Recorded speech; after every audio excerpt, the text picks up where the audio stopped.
Abra a sua Bíblia. Queria meditar com você hoje no Evangelho de Mateus, capítulo 14. Vamos ler a partir do verso 22. Um texto conhecido, creio eu, da igreja. E nós vamos aproveitar desse texto nessa manhã. Todos encontraram? Mateus 14, 22. Logo em seguida, ele obrigou, guarde bem essa palavra, ele obrigou seus discípulos a entrar no barco e ir na frente dele para o outro lado, enquanto ele mandava as multidões para casa.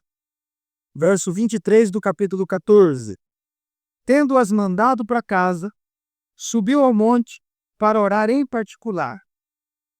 Ao anoitecer, ele estava ali sozinho.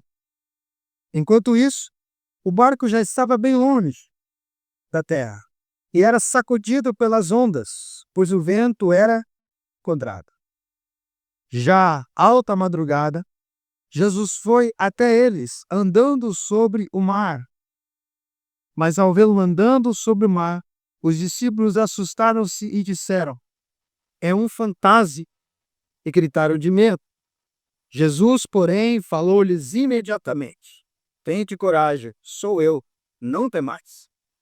Pedro lhe respondeu: "Senhor, se és tu, manda-me ir sobre as águas até onde estás."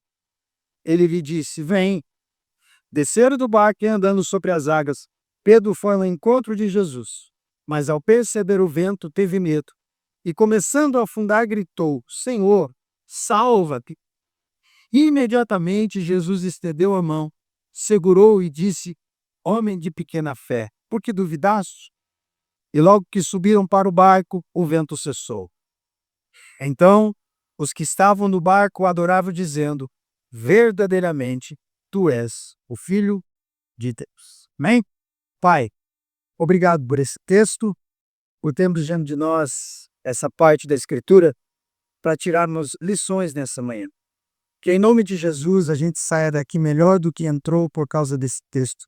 É a nossa oração, em nome de Jesus. Amém. Irmãos, a gente está diante de um texto conhecidíssimo de nós, né? São duas vezes em que os discípulos têm que navegar numa tempestade. Mateus capítulo 8, naquela tempestade, Jesus dorme, é o texto onde Jesus está dormindo e eles acham que vão perecer, que vão morrer, e clamam, né, por socorro, acordam Jesus, e todo o texto que você conhece.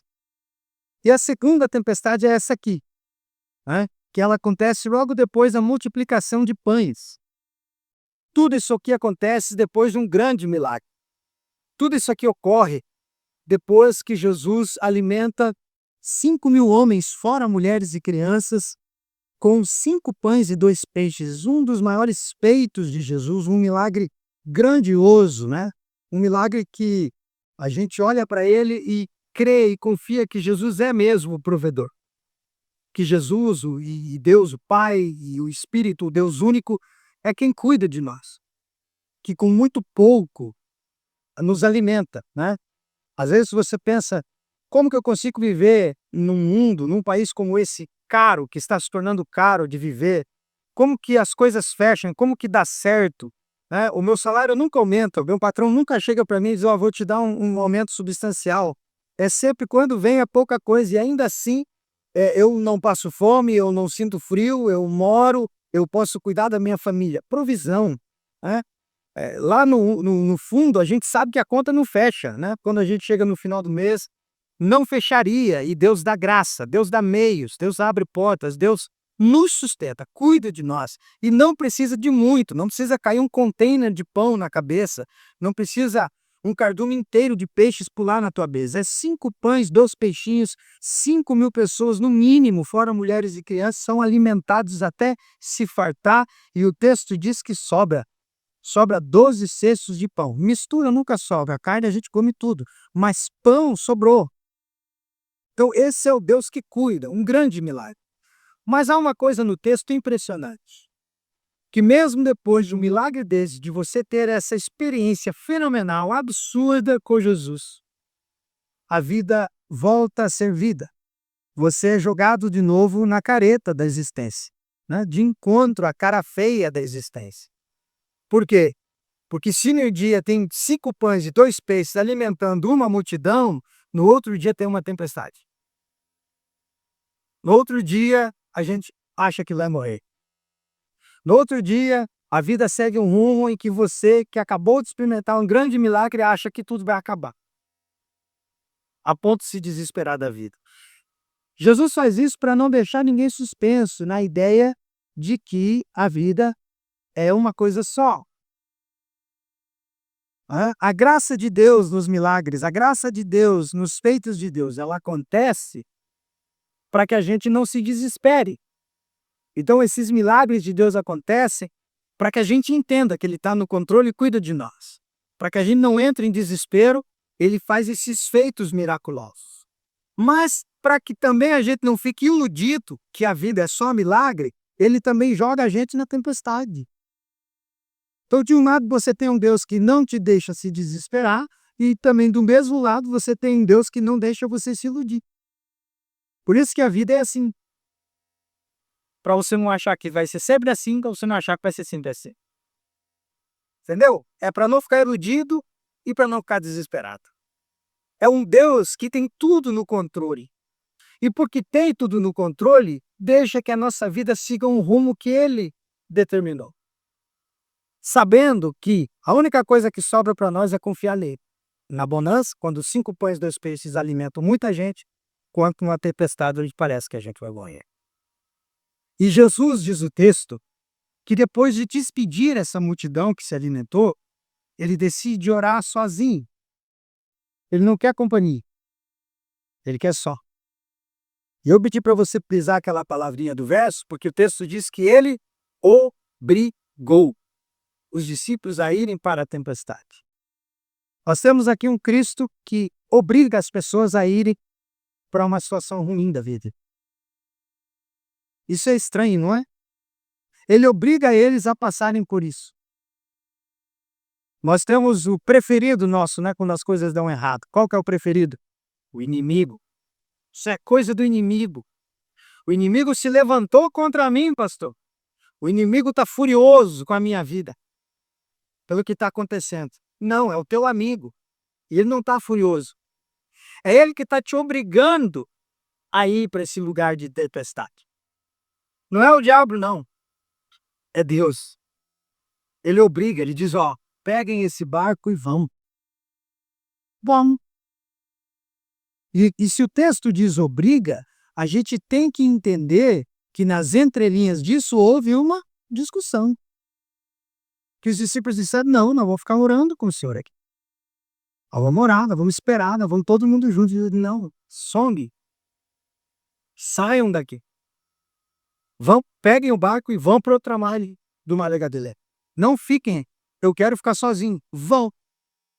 E na sequência do texto tem uma tempestade. Jesus obriga eles a irem para a tempestade. Jesus nos empurra para situações da vida onde a gente tem que crescer.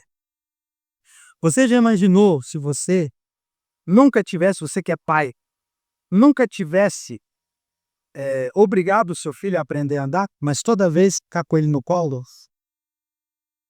Você teria, por exemplo, um filho de 16 anos e de 20 que eu tenho, que nunca saberiam andar, que se rastejariam para o chão. Porque o pai e a mãe têm um cuidado extremo a ponto de não, se andar, cai. Então, eu vou ficar junto, vocês não vão andar. Ou se andarem, vão andar com a minha mão ali embaixo da axila. Às vezes a gente acha que Deus é esse, né? Que Deus tem essa preocupação em ser esse apoio nosso, essa muleta nossa ao tempo inteiro. E o texto mostra que não. Vocês vão aprender a ser bípedes, sozinhos. Vão para a tempestade já. Eu não vou ficar segurando vocês pela cintura, pelo ombro, pela axila o tempo todo. E nem pela mão o tempo inteiro. Vão. Cresçam. Aprendam. Vivam. Mas não dá para viver só no jardim com rosa, sem tempestade? Não. Tem que ser com tempestade na água, onde não tem nada sólido, onde tudo é instável. balança, vira. E aqui isso é muito real para os daqui, né, de Bombinhas. Quem cresceu nesse mar pescando sabe disso. Não tem nenhuma estabilidade no meio do mar. Tanto é que quem sofre de enjoo não pode trabalhar com isso porque morre de tanto vomitar. Porque é mar, é onda, não tem nada duro para pisar em cima. Você está tendo um pedaço de madeira que fica flutuando em cima de uma coisa que não tem nenhuma estabilidade. Que qualquer vento que seja pode virar tudo. É nessa vida que Jesus coloca a gente. É nesse chão que Ele quer que a gente ande com Ele. E aí eles vão. E o texto diz que não demora muito. Jesus ora. Quando ele termina a sua oração, lá pela metade da noite, da madrugada, ele olha, o barco já está a uma boa distância. Se não me engano, e a minha memória não me traz, são 22 quilômetros de uma margem à outra, do Mar da Galileia. Eles estão lá pelo meio do caminho, um pouco antes, um pouco depois, e uma tempestade vem e chicoteia o barco deles, a ponto do barco ficar absolutamente perdido, sem rumo, como diz, como dizem os que trabalham no mar, ao sabor dos ventos e da água. Então imagina que eles vão para um lado, vão para o outro, o negócio quase vira, eles têm que fazer um contrapeso. Quando vem muito do lado de cá, eles têm que sentar todo mundo para um lado, quando vai para o outro, eles têm que sentar todo para o outro. São experientes dos discípulos, dos 12, 7 ou 9 eram pescadores. Então é gente que conhece o lugar, é gente que já pescou ali a vida inteira.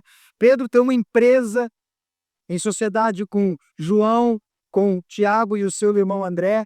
Então eles conhecem aquele lugar. Não é gente que foi lá se aventurar, que diz, hoje eu vou pescar, mas nunca entrou em mar, alugou um barco e foi, e não sabia. É gente que sabe que quando o vento vira tem que voltar. É gente que conhece todo o lugar. Então você imagina que para um sujeito desse se desesperar, porque o negócio tá meio perdido, porque ele conhece. É o mesmo de você entrar no avião e a aeromoça começar a gritar. Então, se a única pessoa que voa todo dia está gritando, chegou a hora de eu morrer. Se a única pessoa que te passar calma, porque conhece esse trajeto e todo dia está dentro desse avião, está desesperado, o que sobra para mim? Gritar também, morrer junto. Então, é isso que quer dizer. Ele não é gente inexperiente aqui. Mas com toda a experiência, não dão conta da tempestade. Mas o ensinamento do texto, né? Você vai para as situações da vida que nem com tudo que você tem de habilidade vai dar certo. Você diz, isso aqui eu domino. Já passei por essas situações umas 4 vezes. É você se ver como um juvenil no meio dela. O iniciante. No meio daquela tempestade toda. Mostrando que a nossa habilidade, a nossa experiência, por si só não resolve nada se não for a graça de Deus. A bondade de Deus, o socorro de Deus. Tem gente que acha que tudo que sabe não precisa ser mais ensinado por ninguém. E não precisa muito menos de um Deus. Leia, eles estão lá. E aí queria que você começasse a pensar comigo o que poderia ter passado na cabeça deles. Por vezes que não vai dizer para nós. Mas se eu estou no barco, uma coisa que eu pensaria é, poxa vida, ele não sabia dessa tempestade. Ele alimenta 5.000 pessoas com 5 pães e 2 peixes.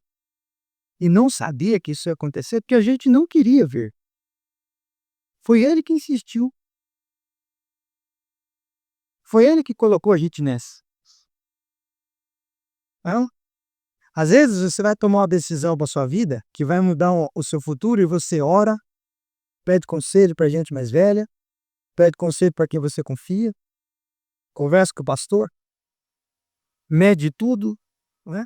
Esquadrinha tudo e diz, acho que é isso.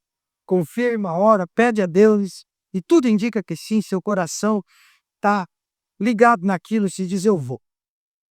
E mesmo com tudo isso, com Deus dizendo vai, dá tudo errado.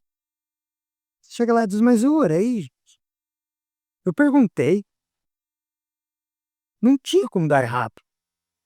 Aí é que tá, não é errado, é o que é para acontecer. Tá tudo certo, não para você, para Deus tá.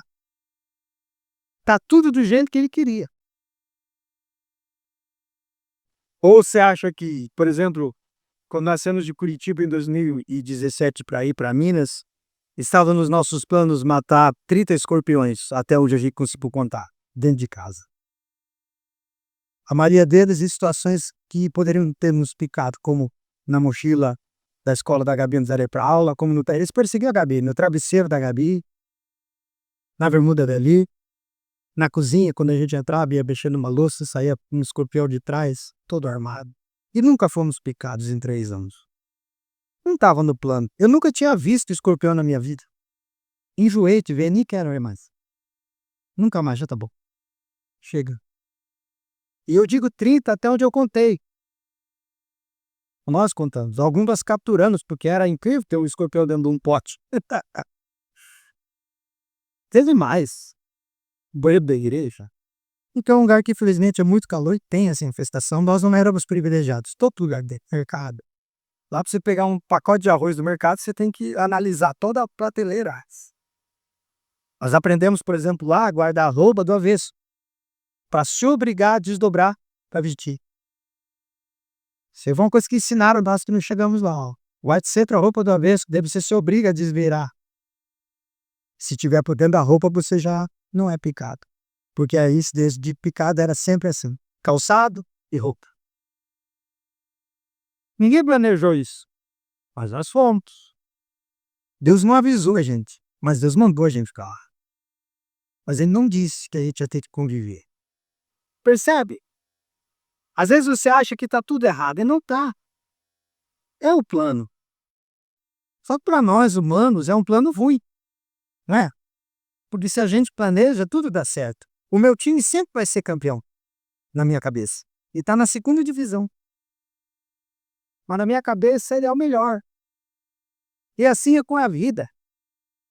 Só que eles aprendem com Jesus que o caminho certo tem uma tempestade no trajeto. E eles vão. E aí o texto diz para nós que Jesus decide ir. Só que aqui tem uma coisa absurda no texto. Se você pesquisar esse mesmo texto, essa mesma narrativa em João, João vai dizer que a multidão que comeu no outro dia retorna para comer de graça de novo, porque pão de graça e peixe de graça não é em todo lugar que tem, ainda mais multiplicado assim. Então, eles voltam porque querem comer gratuitamente de volta. E quando eles chegam, não encontram Jesus e os 12, porque eles já tinham vindo. Mas o texto de João diz que eles encontram 2 barcos. E diz que um barco era o barco que os discípulos tinham deixado para Jesus. Então os discípulos tinham deixado um barco ali. Jesus está na beira do mar da Galileia, do lago de Genezaré.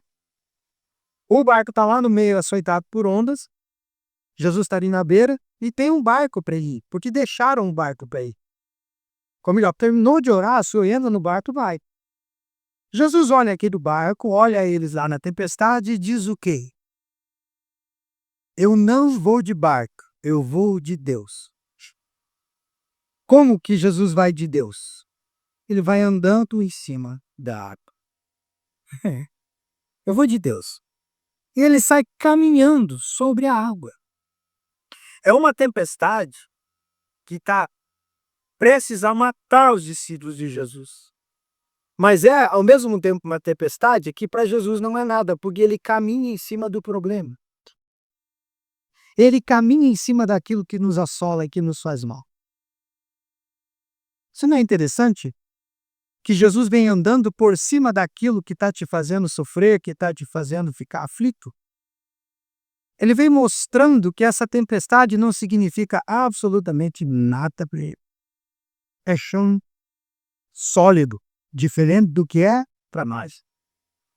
Ele não está ali sambando, né? Em cima da onda, dizendo onde eu piso. Ele está caminhando. E Marcos vai mostrar para nós se Jesus era um bom piadista. Jesus tinha um senso de humor muito bom. Porque Marcos vai dizer que quando ele se aproxima do barco deles, lá, açoitado lá, que ele faz como quem ia passar adiante. Jesus faz como quem está fazendo uma caminhada de madrugada sobre o mar, o que Ele faz como se isso fosse absolutamente comum. Ele quase dá boa noite, tudo bem vocês? Tudo tranquilo aí nesse parque? Como é que vocês estão? O texto diz que ele faz como quem vai passar reto. Quer dizer, ele humilha ainda a tempestade e ainda humilha os 12, dizendo, olha, vocês não dão conta disso. E eu passo aqui dando bom dia, boa noite, dando aqui uma boa madrugada, uma boa caminhada. Andando em cima daqui. Uma vez a Ana, uma amiga nossa, pregou lá na primeira igreja de Curitiba, muitos anos atrás, um sermão muito bom sobre a ressurreição. E ela disse que aquela pedra que fechava o túmulo de Jesus, ela é caída, né? Ela cai. E quando as mulheres chegam, tem um anjo sentado em cima da pedra, né? O anjo passa sobre a terra e conversa com elas. Quer dizer, se percebe que aquilo que fecha a tua vida, aquilo que simboliza o túmulo, a porta do túmulo, que simboliza que tudo acabou para Deus, ele senta em cima do problema. Aqui para nós a sola, para Deus é um banco, é um sofá, é uma poltrona. Às vezes a gente está esperneando na situação que a gente está passando e demora a perceber que para Deus aquilo é nada. Que para Deus aquilo é coisa nenhuma. Que o poder dele é tão imenso, tão superior, tão inigualável, que para Deus, gente, eu sempre digo isso nas minhas orações, um câncer e um resfriado é a mesma coisa. Deus não demanda mais virtude, mais poder para curar uma gripe do que para curar um câncer. Não é mais difícil para Deus, é mais difícil para os homens. A especialidade de quem trabalha com biocancerígeno é diferente da especialidade de quem trabalha com clínico geral. Para os homens é diferente. Para Deus, as duas enfermidades são iguais. Basta uma palavra e as coisas voltam ao normal como se nunca houvessem existido. Por isso que ele vem e humilha aí da gente na nossa tempestade. É como se eu dissesse, gente, vocês estão sofrendo com isso aqui, sabe? Não é ruim ouvir isso, gente? Quando você está se matando para fazer uma coisa e chega alguém que sabe fazer, assim, tá, mas você não sabe fazer isso? Você fala, não fala isso para mim. Não me humilhe sim, porque eu tô 2 horas aqui tentando fazer esse negócio e você vem, vai fazer em 5 minutos e ainda vai jogar essa na minha cara. Diz assim, mas você não entende disso? É humilhante, não é? Você briga até com um amigo se ele dizer isso. Falou, rapaz, não faz isso não. Faz aí então, mas não toca no assunto. Eu não sei fazer. Jesus faz isso com a gente. E na sequência do texto, o que ele diz para Pedro? Homem de pequena fé, como se fosse fácil andar na água. É fácil para ele, não é fácil para nós. Agora, o que ele quer dizer com isso? Passar adiante, andar sobre a tempestade. Não é que ele está nos humilhando gratuitamente. E ele tem senso de humor. Mas ele está dizendo como vocês demoram para confiar em mim. Como vocês demoram para acreditar em quem eu sou. Como vocês são tardios para crer no que eu posso fazer. E agora perceba mais uma coisa. Eles tinham acabado de presenciar um milagre daquele tamanho, gente. Não é igualzinho a gente. Deus vem, intervém, faz uma coisa extraordinária e a gente diz, agora eu sei tudo, não descreio mais. Agora com Deus eu estou assim, porque olha o que ele fez. No minuto seguinte a gente está lá desesperado, como se aquilo que aconteceu há 5 minutos atrás não tivesse acontecido. Por isso que as pessoas perguntam, pastor, será que se Deus fizesse mais milagres as pessoas não creriam mais? Não! Está no texto que não. Ah, milagre tinha que acontecer mais, já tem que orar para o milagre. Está aqui no texto. Acabaram de ver o milagre e estão lá desesperados. Ou seja, confiar em Jesus há menos de 24 horas atrás e agora como se Jesus não servisse para nada, não existisse. É igualzinho a gente. Ora, recebe. Passou 1 minuto, veio logo a prova, a gente faz de conta que esqueceu o que ele acabou de fazer e volta a estaca zero. Aí ele vai como quem vai passar adiante. Aí se vê a cabeça desses homens. Eles olham para aquele homem andando, aquele vulto andando na água. Gente, quem pode andar sobre a água? Não só na nossa visão hoje com o evangelho completo, mas na deles lá mesmo. Claro que é só Jesus. Eles nunca tinham conhecido nenhum outro que pudesse fazer isso. Se uma pessoa pode multiplicar 5 pães e 2 peixes a ponto de alimentar aquela grande multidão, andar na água é bom dia. Claro que poderia ser Jesus. Só pode ser ele. Quem mais faria isso? A gente já viu o Senhor fazer um monte de coisa. Mas aí tem um problema. Jesus não veio conforme o combinado. Como que era o combinado? De barco. Tinha ficado um barco lá para isso. Mas Jesus vem de Deus. E se Jesus não vem do jeito que a gente combinou, é um fantasma. Não é Jesus. Eles quase que dizem, faz favor, volta, pega o quarto e vem do jeito que a gente combinou. O que é isso? Eu já tinha montado toda a minha história. Como que o senhor vem estragando o meu testemunho que eu vou contar na igreja? Não, eu já tinha idealizado o dia que o senhor ia vir e intervir na minha situação, na minha tempestade. Já estava tudo montadinho aqui. Agora o senhor veio assim? Não. Volta a pé do barco. Não é assim que a gente faz? Primeiro, a gente já tem o péssimo hábito, gente, de esquematizar o dia da nossa vitória. A gente está passando por qualquer problema, a gente monta tudo na cabeça, não monta? Vai acontecer assim, e aí alguém vai vir assim, e alguém vai estender a mão sobre a minha cabeça e vai dizer, não é The King de Paul, vai dizer o quê? Mas olha aqui, ó, cheguei, tá aqui, vai mudar, e vai estender a mão, este te digo, e a gente monta todo o cenário na cabeça da gente. É isso que vai acontecer. Aí Jesus vem, olha para nossa história montada e diz, quer saber? Eu vou virar isso aí de cabeça para baixo. Eu vou de Deus isso aí. Eu não vou do jeito que você escolheu, eu vou do jeito que eu quero. E ele vem andando sobre a água e você não o reconhece porque não veio do jeito que você idealizou e que você quis. É um fantasma. É um fantasma. Veja, a fisionomia de Jesus, o jeito de andar é de Jesus, né? Ele vem andando sobre a água, ó, caminha igual Jesus, ó. O jeitinho de caminhar é dele. Mas não veio do jeito que a gente combinou. Então é um fantasma. Porque a gente monta o esqueminha. E Deus adora destruir esqueminha. Deus adora. Nós estávamos conversando esses dias, vieram nos visitar o pastor Marcelo e a sua esposa. Ali, lá da primeira igreja de Curitiba. E ela tem uma história espetacular. Nós oramos aqui por ela, vocês lembram disso? Ela foi diagnosticada com câncer nas axilas. Ela tem inúmeros nódulos aqui nas axilas.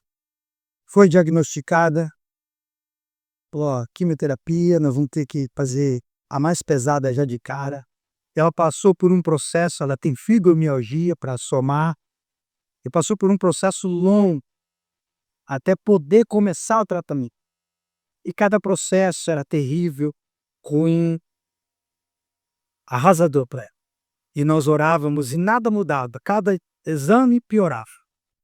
Chegou o dia do exame, ela chega, as enfermeiras vestem nela a roupinha branca de quem vai fazer aquilo, ela vai até a porta com o pastor Marcelo, o marido dela e o filho dela, Lucas, os três choram desesperados na porta, porque ela vai passar uma porta para dentro onde a vida vai agora ser feita de quimioterapia para frente, todos desesperados, só que daí quando não é para entrar, vem o médico e diz, ó, vem na minha sala um pouquinho, a gente precisa conversar. O médico vem e diz, ó, eu não sei o que aconteceu, nós vemos um exame agora para você entrar e não tem nada aí. Não tem nada. Então você não vai entrar. Você vai voltar para casa, a gente vai refazer esse exame daqui uns dias e nós vamos descobrir o que aconteceu. O que aconteceu? Aleluia. Diz que ela estava em casa conversando com a gente e bem. Ela disse que tem que fazer exame periódico. Cada vez que ela vai, o coração salta pela boca. Mas até agora, ela está bem. E não tem mais nada. Mas teve que ser uns 46 do segundo tempo na porta do negócio. Percebe?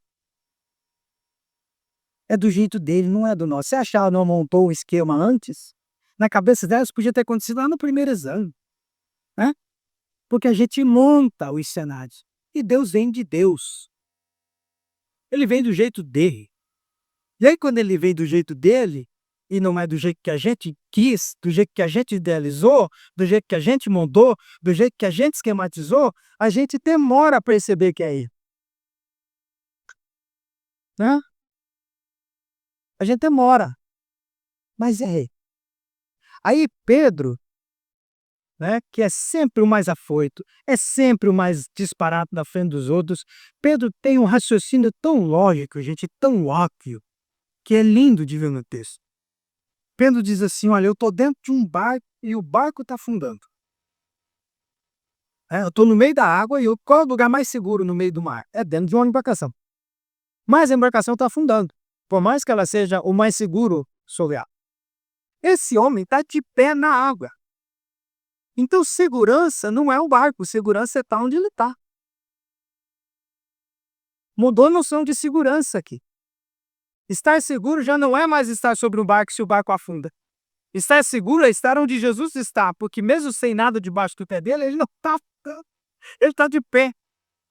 Então Pedro diz: olha, deixa eu ir aí, porque aí é mais seguro que aqui. Se és tu, manda, me chama para eu ir onde o Senhor está. Deixa-me aí onde o Senhor está. Por quê? Porque é mais seguro estar onde Jesus está.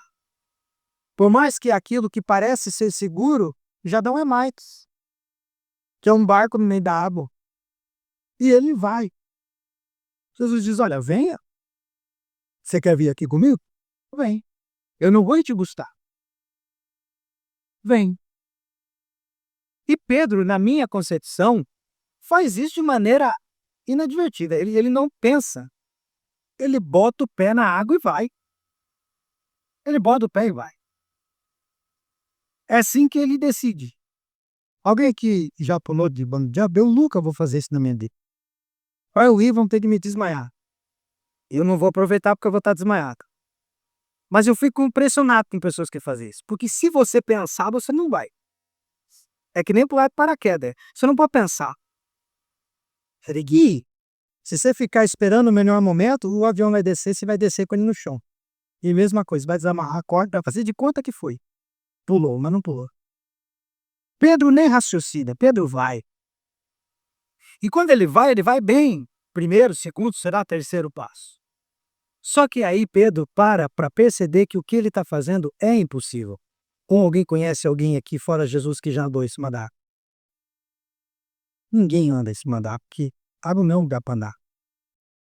Quando Pedro percebe que o que ele está fazendo é impossível, ele começa a afundar. E a gente às vezes diz assim: nossa, Pedro, sempre igual, né? Por que não conseguiu? Porque Pedro é eu e você. Ninguém consegue. Pode ser qualquer outro dos discípulos, ia ser o resultado mesmo. O mesmo, porque a gente é desses. Que pede, Jesus diz vem, e a gente põe o pé no negócio e a gente começa a olhar para o vento e do mar. Começa a olhar para as circunstâncias. Começa a olhar para as coisas e começa a afundar. Começa a desistir. Começa a sucumbir. Porque essas coisas ainda chamam a nossa atenção para além da atenção de Jesus. A gente, infelizmente, enquanto vestidos desse corpo humano, ainda vamos olhar para todas as coisas que nos acontecem com o nosso olhar humano. É impossível. O único jeito é esquecer do que está fazendo. Mas como que você esquece que está andando em cima d'água?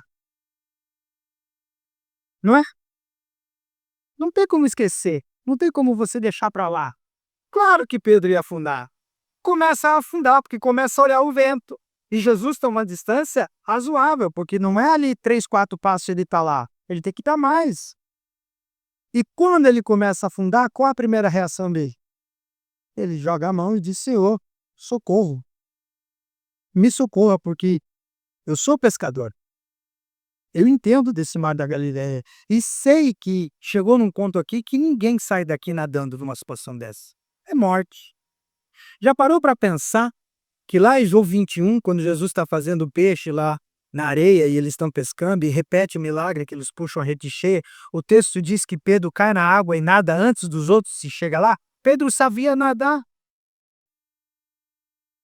Por que ele não nada aqui? Lá ele usa o recurso do nada, só que lá não tem tempestade. Aqui tem tempestade. Mais uma vez se repete. Tem situações da vida que aquilo que você é bom não vai servir para nada. Que a experiência que você tem com aquilo não serve para coisa nenhuma. Porque Pedro pede socorro e sabia nadar. Veja que ele não tenta nem voltar nadando para o barco, que supostamente ele não está longe. E ele pede socorro. Aí Jesus olha para ele e diz o quê? Homem de pequena fé, por que duvidaste? Claro que Jesus cobra a nossa falta de fé. Com isso ele está dizendo, por que você não olha para mim de fato? O que você diz da boca para fora que crê em mim, mas na hora que você precisa crer, você fica desse jeito? Claro que ele cobra a gente o tempo inteiro. Creia em mim, confie em mim, por favor. É como se ele estivesse dizendo isso. Mas existe uma outra coisa nas entrelinhas aqui. O que ele está dizendo? Homem de pequena fé, não homem de fé nenhuma. Jesus não disse que Pedro não tem fé. Jesus disse que a fé dele ainda não está pronta para aquilo, andar em cima da água. Mas ele tem. Pequena, mas tem. O que dá para a gente aprender disso? Que fé não é andar sobre a água. Fé é pedir socorro quando está afundando. Que fé não é sair daqui fazendo milagres, orando e bombinhas inteiras, ser curado e convertido.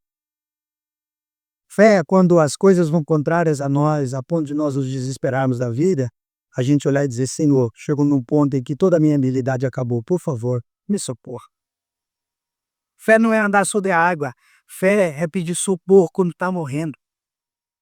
Crer em Jesus até o fim, não desistir de crer. Exercitar a fé mesmo quando ela está minúscula ou quase inexistente. Hoje a gente falou disso aqui na aula, né? Se tiveres fé do tamanho de um grão de mostarda, vocês vão olhar para um monte e vão dizer, lance no meio do mar e ele vai. É a nossa mente errada, pecadora, que gosta de se exibir, diz o quê? Se uma fé do tamanho de um grão de mostarda joga uma montanha no meio dos mares, então se eu tiver uma fé do tamanho da semente de abacate, eu vou jogar 3 mortos-macacos no meio do mar. A gente quer mais, a gente quer aparecer. O que Jesus está dizendo no texto não é tenha uma fé maior do que um grão de mostarda, do que a semente menor do mundo. O que Jesus está dizendo no texto é encontre isso e você vai ver o que acontece. Creia nesse tanto e você vai ver que a fé tem efeitos desproporcionais ao seu tamanho. Porque não é a fé que faz as coisas, é Deus quem faz as coisas. A gente só precisa crer. O duro é achar fé quando a gente precisa dela, não é? O duro é achar. E a gente ainda quer ter grande. Eu tomando a melancia. O duro é achar quando as coisas apertam. O duro é quando tudo vem ao contrário, quando todos os diagnósticos são contra você achar fé. Você fica igual eu tentando achar um parafuso no meio das minhas coisas velhas. É só ferrugem no dedo que não acha nada. E tem um monte de coisa guardada de entulho. E eu sou bom nisso, gente. Eu sou bom de acumular coisa velha. E não acha. Eu tenho topo de madeira guardado há 5 anos e eu não tinha, isso aqui vai ter utilidade. Vai, pro meu caixão só pode. A gente faz isso na vida. Entulha tudo. Um dia isso aqui vai servir, um dia isso aqui vai dar certo. E a fé que a gente tem que encontrar, a gente não acha. Por isso Jesus aqui não está dizendo, incentivando a gente a ter uma fé descomunal. Ele está dizendo, encontre-a e você verá o que acontece. Acha e você vai ver o que vai acontecer depois disso. Vai lá, busca do fim da tua alma e arranca ela onde ela está escondida, enterrada. E você vai ver que não importa o tamanho, se ela existir, tudo muda. Não porque a fé é um fim para alguma coisa, a fé é um fim em si mesmo. Muda porque Deus pode tudo. Aleluia. A favor daquele que crê. Aleluia. Por isso que ele diz, é pequena, mas tem. Por quê? Porque pediu socorro. Cumpriu, talvez, a única utilidade da fé. pedir socorro para Jesus. Talvez a única coisa para a qual a fé sirva é a gente olhar para Jesus e dizer: tenha piedade, tenha misericórdia, socorre-nos. Eu acredito que o Senhor pode fazer isso. Eu gosto muito de um outro texto de Marcos, onde Jesus desce do Monte da Transfiguração com Pedro, Tiago e João, e quando chega tem uma discussão enorme com os outros discípulos, uns escribas, uns religiosos e um homem. E Jesus diz: o que está acontecendo? Ele diz: Senhor, o filho desse homem aqui é possuído por um espírito. E esse espírito, ora joga ele na água, ora joga ele no fogo, e agora o menino está aqui, ó, estribuchando. E nós oramos e o espírito não saiu. E aí criou uma discussão em volta. E aí vem o pai do menino e diz: Senhor, se tu podes, ajuda o meu filho. Jesus olha para o homem e diz assim: tudo é possível ao que crê. Que o homem respondeu: creio. Aí tem um espaço, creio eu, de tempo que parece uma eternidade, mas deve ser só em segundos, entre um olhar de Jesus para ele assim, e ele abaixando a cabeça, e ele mesmo fala, depois de dizer eu creio, ele diz: me ajuda na minha falta de fé. O homem diz: eu creio. Jesus olha e diz: hã? Será? E ele admite: não, senhor, eu estou dizendo só para ver se o senhor faz. Tem tempo que eu não acredito mais que alguma coisa pode ser feita. Mas se fé é necessário para que aconteça alguma coisa, então me ajude na minha falta de fé. Veja, a gente pode pedir socorro até quando não crê. Até quando não crê, a gente pode dizer: Senhor, me ajude a crer. Me ajude a acreditar. Há uma diferença muito grande entre quem duvida e quem não acredita na vida. O incrédulo é aquele que não quer acreditar. O que duvida é aquele que está se esforçando para acreditar.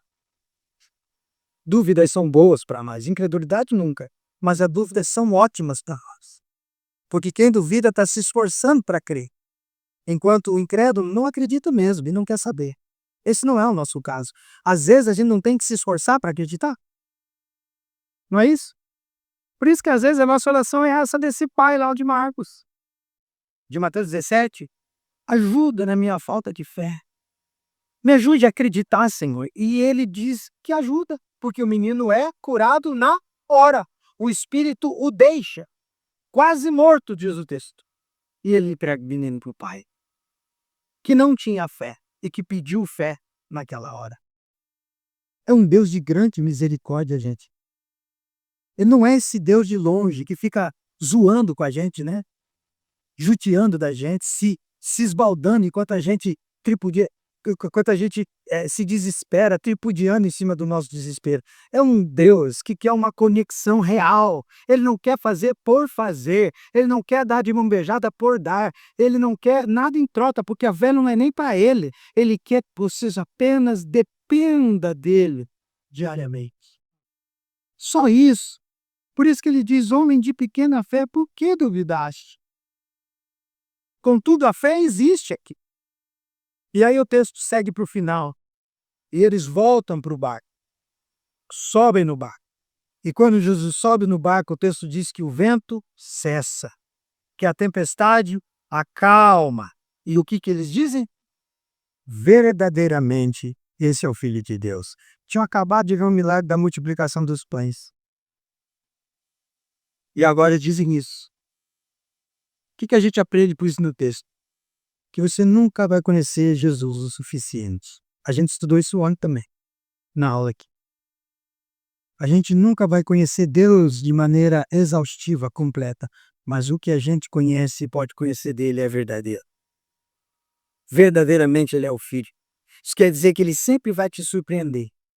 Não importa o milagre que você receba, você vai dizer: agora eu não vou ter uma experiência maior do que essa, que isso aqui é incomparável.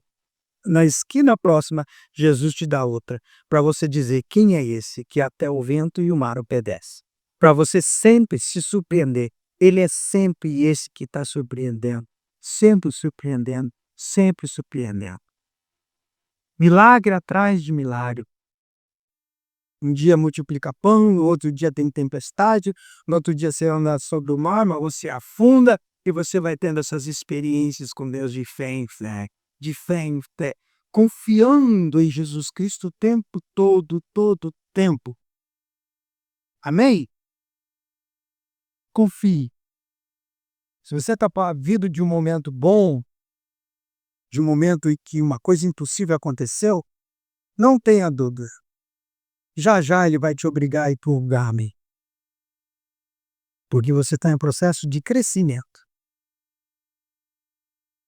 Você aprendeu a comer cebola, agora você vai aprender a comer liló. É sempre assim, a gente vai. Mas em todas as situações ele estará lá.